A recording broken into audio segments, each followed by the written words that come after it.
Kain suka? Ew. Debunking the kain suka narrative ng mga uplok na DDS. Utak luga. Hello mga bisdak, hello Pilipinas! So, sinuka daw kasi ni Sara at ng mga DDS si BBM. DDS tanga-tanga. Really?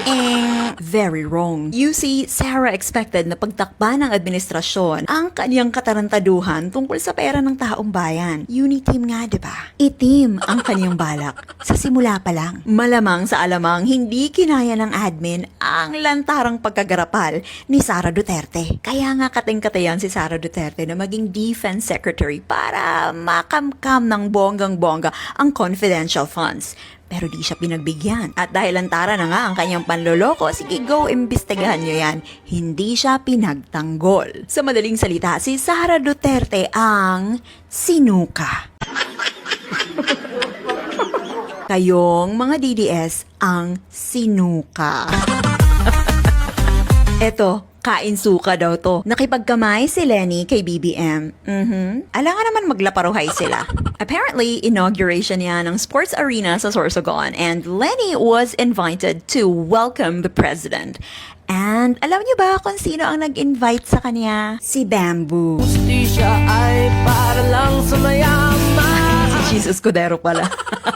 Ang sabi ni BBM, basahin natin. Maaaring may pagkakaiba tayo sa paniniwala sa opinyon, ngunit alam ko na tayo ay pinagbubuklod ng iisang hangarin na maiangat ang antas ng pamumuhay ng bawat isang Pilipino. Ayaw nyo ba ng ganon? Oo nga pala, ayaw ng mga DDS ng ganyan kasi wala naman talaga kayong pakialam sa taong bayan. Ang gusto nyo lang, maiupo si Sara, panindigan ng kampihan, at ipagpatuloy ang bangayan maski magkagidlay na ang mga tao. Nung makipag-cooperate si Kiko Pangilinan with the President para isulong ang agrikultura, kapakanan ng mga magsasaka, at pagkain na makakarating sa taong bayan, si Risa Hontiveros para isulong ang anti-political dynasty bill, Bam Aquino para sa edukasyon ng mga kabataan. Did they necessarily give up their morals? Did they give up their principles? Big no. Hindi sila mga bata na kampihan lang ang iniisip. Ay nako, ayoko makapagtulungan sa'yo because you criticized me. Ay nako, lalo naman ako, ayoko makapagtulungan sa'yo because marumi ka. Masama kang tao. Ngi. So paano tayo magfo-forward niyan? Aber, dili sila mga kagwa nga parehas ninyo nga wa nay laing unod ang utok kundi Duterte. At ang loyalty ay tanging kay Duterte lang, imbis na sa Pilipinas.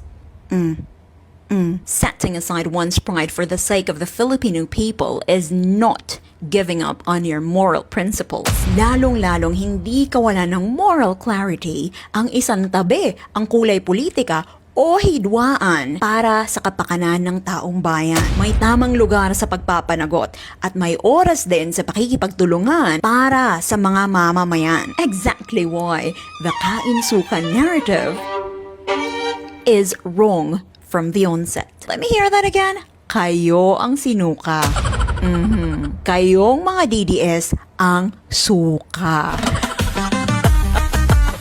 And the worst part is, nobody else is even eating your shit. Hoy! Mga tubol, kayo-kayo lang din ang humakain ng sarili nyong... Yes, kamuray ni kaon sa inyong kaugalingong suka. Let that sink in. Mwah! Mabuhay ang mga lider na nagtutulungan para sa taong bayan. Mabuhay ang Pilipinas. The People's Republic of China for committing to donate the 1.5 billion peso. Trending sa mga dilis ang Bukana Bridge.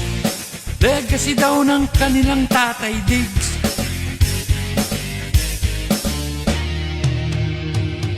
Paano nangyari yon?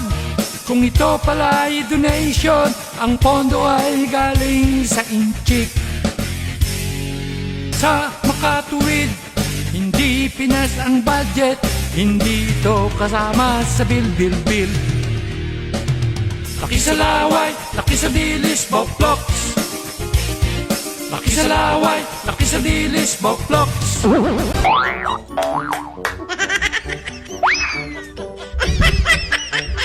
Unang-una, ito tahasan ko itong sinasabi. Yung mga DDS ay mga tanga at napakabobo naman na yan. Walang kautak-utak yung mga hayop na yan. Kaya, at saka pangalawa, kahit kailanman hindi magiging presidente si Sara. Alam ng mga tao na si Sara ay boba, tanga, tamad, at talagang walang kalaman-laman ng utak.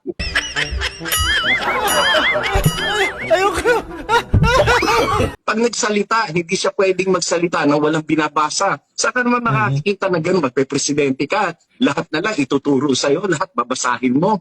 Sobrang babaw ng mga sinasabi niya.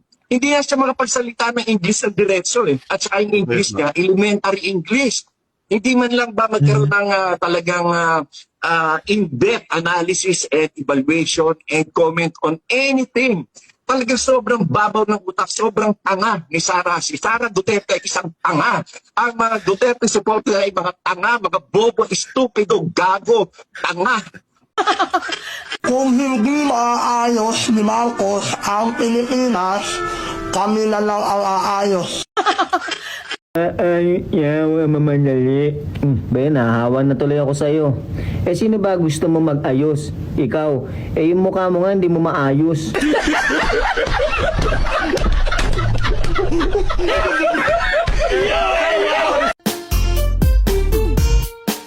Si Auntie Claire ay kinasuhan ni Au-Au ng libel case. Nagbubunyi at nagdiriwang na ang mga dilis. Di pa tumakbo ang kaso pero siguradong talo si Au-Au pagkat ang abogado ay si Topacio. Samantala si Meow Meow kinasuhan ni Razon at siya ay pinagmumulta ng 100 milyon. Ang puting at ang tuta paepal talaga sila ang the best, sabi ng mga dilis na tanga. Marcos Jr., putang ina mo, buwaba ka na. Isama mo, yung asawa mo nga di. Banateros, grupo T-Vloggers, nga puros duldong. At dakano man, ti podcast dators mati agbuya. Dakkel kanut pagida at damet ulo daawamet nagyan na. Kinudag meldamet amin aglalastog langit ti amuda. Itagalog kon tapno maawatan da. Tang ng mga banateros na sa payroll yan para mag-fake news. Ano daw? Kakapagod na siya para sa taong bayan, yung impeachment na yan. Dahil Di naman kami napapagod, yan ang aming hinihintay. Yung araw na ini-impeach ka na, Inday. Kami ang taong bayan na tunay, hindi mga dilis nag-iatay. Kaya please lang, Inday, wag mo kaming idamay. Mga tao kami. Debate daw sila. Bigla namang nagbago ang isip niya. Naghamon ng debate at mayroong kumasa. Ang dami na niyang dahilan, may reason pang nalalaman. Hindi kasi alam kung makakaya niya pag nagdebate sila. For justice ba naman hinamon niya? Debate daw sila sa bunutan kaya. Debate na lang, debate na lang, debate na lang. Mahirap pala maging Gary V.